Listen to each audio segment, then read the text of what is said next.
So now that the dough is chilled, we'll continue on with the filling. And today I'm preparing a cherry tart with the fold over method I'm going to show you. So you will need a cup of sugar, 6 tablespoons of tapioca flour, plus a pinch of salt, which I've already added to the flour. Whisk them together to evenly distribute the flour and sugar. Then add the cherries. These are tart pitted cherries. And then a tablespoon of kirsch. And the kirsch is a cherry liqueur, and it's just going to help bring up the cherry flavor. And then toss this together. Be mindful that everything is ready to go to assemble the tart, because the minute the cherries hit that sugar, they start to ooze their juices.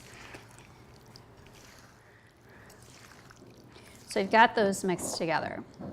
We'll move back to the prepared shell, and I will add the cherry mixture to the shell. And in doing so, be sure you scrape out every last bit, because if you leave anything behind, you're leaving behind thickener, sugar, all the goodness. I like to mound the cherries slightly to the center. As the pie cooks, the cherries are going to drop down naturally and release their juices and cook. So to fold the dough, I start from one side. I think the first fold is the hardest, but the dough will guide itself somewhat, so just help it get there. So you fold, and then I have this action of creasing and guiding the dough with my hand in this manner, where I lift, fold it a bit in the crease of my hand, and just let it rest. And again, it really is going to tell you where it wants to go, and it's going to the right spot. So just like that.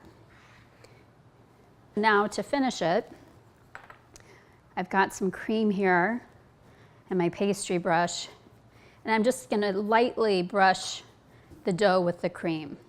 And what this is really doing is it's aiding in the browning of the crust, but it's also acting as a glue, because I love to sprinkle my tarts with a coarse sugar for the added crunch, a little sparkle.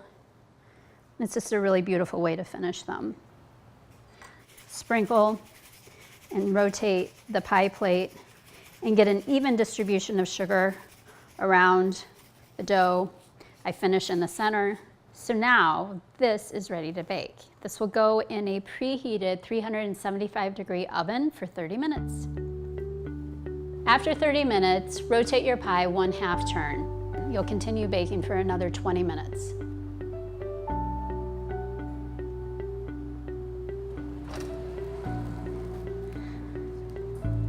Now tell me, who wouldn't want that?